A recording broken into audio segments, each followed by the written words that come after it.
Ladies and gentlemen, please welcome Dr. Larry Brilliant, President of Skoll Global Threats Fund. Well, it's been a pretty damn good day so far.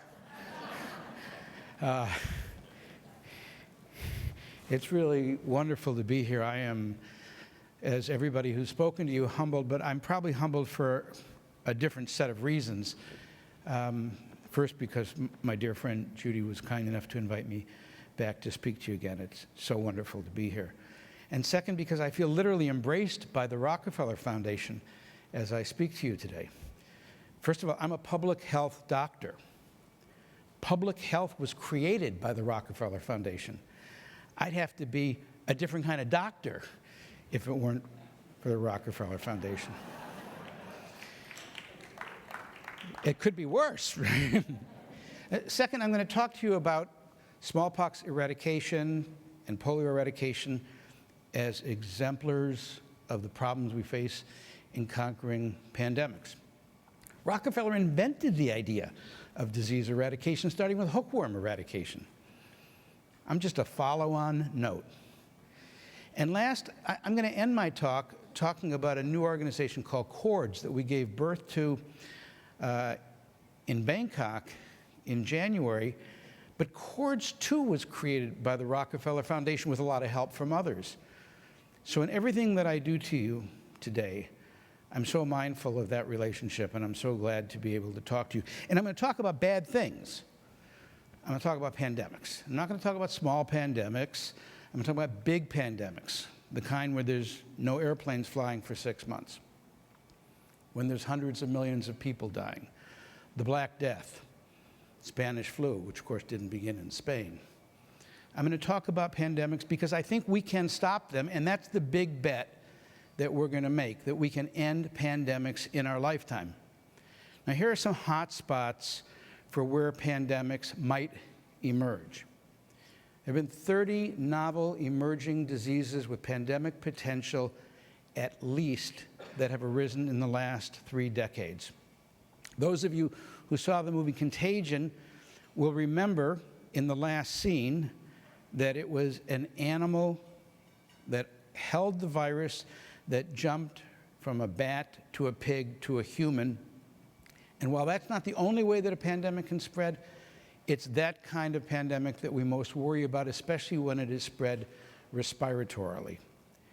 And maybe the greatest pandemic of all is smallpox eradication, which, when this picture was taken exactly 40 years ago today, and I have that young man in that picture to remind me that I looked like that, and also because I'm going to tell you that pandemics can be stopped in our lifetime, and I'm referring to the lifetime of the youngest person here. But when smallpox was eradicated in that century, there were 500 million people who died of smallpox. That's not a wordo, that's 500 million people. And this is the way we did it. We went house to every house, and showed them a picture of another person with smallpox and said, have you seen anybody like that? That was our surveillance system. And here's what we learned.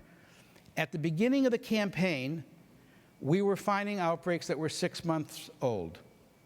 It took us 6 months to find them. The size of the outbreaks were in the thousands.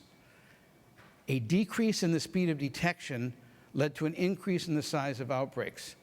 Increase in the size of outbreaks naturally increases the likelihood of spread. So it is reasonable to say the slower the detection of the first cases, the more likely there'd be pandemic spread. By the end of the smallpox campaign, we were finding new outbreaks within 5-6 days, and the size of those outbreaks were 5 or 6 cases. Decrease in the size of the outbreaks led to less likely spread. It's logical to think the faster the detection, little or no pandemic spread. That led us to be able to find Rahima Banu on Bola Island, the last case of variola major occurring in nature, and to have this certificate issued, signed by 200 health ministers, declaring smallpox eradicated. And we had similar experiences with polio, influenza, and measles. Increase in speed of detection, decrease in spread. Actually, the real world has seen a decrease in the time that it takes to find pandemic potential diseases, from 167 days to 23 days in less than 15 years. Now, that's really an 8-fold increase in speed. My colleague Mark Spolinski encourages us to not think of specific times, because all of these are Gaussian distributions, and an average is a poor measure of central tendency. But directionally, you can see we've made great progress. Why have we made such great progress? Well, because we changed the rules, because we had digital disease detection systems like GFIN and ProMed and GORN, which was the Global Outbreak Response Network, and WHO changed its rules to allow these digital disease detection systems to report cases they could follow up on. Change in policy, increase in innovation. And because of that change in policy, as Laura was saying, look at the innovation that flowed. We now have dozens of new systems that report potential pandemic diseases. How big is a difference between 23 days and 167 days? You don't need to be a mathematician to know that that's a lot of cases and that's very few.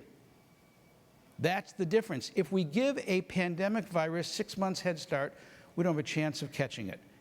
If we find it right away, even if we don't have an antiviral, and even if we don't yet have a vaccine, we can stop pandemics. And it's logical. We know that new information technology should make it faster to detect diseases. We've gone from routine disease reporting to clinical reports to sentinel networks, and now we're doing digital disease detection. And now, for the first time, we're using crowdsourced information about pandemics. We're calling it participatory epidemiology. So here's our big bet. If you increase the speed of detection, you'll decrease the size of outbreaks. If you decrease the size of outbreaks, you'll decrease spread. Rapid detection stops an epidemic, a small epidemic, from becoming a worldwide pandemic. When I was at Google, we did something called Google Flu Trends. That was one of the first digital disease detection systems, and we were able to beat CDC's reporting by 2 weeks. Last year, for the first time, we saw in the United States crowdsourcing of pandemic information, something called Flu Near You. It was released last year, and by now we have 80,000 Americans who've joined in Flu Near You. There are 3 other organizations all around the world that have this self-reporting of diseases. It should be faster, and it is faster. It works as simply as any other social media operation with a weekly survey. Use your cell phone, watch the spread of flu. It's nothing, though, to have all these early disease detection systems if we don't have a way to get everybody together and do something about it and to learn best practices. And NTI and the Rockefeller Foundation began working on something called CORDS, which is Connecting Regional Disease Surveillance Networks.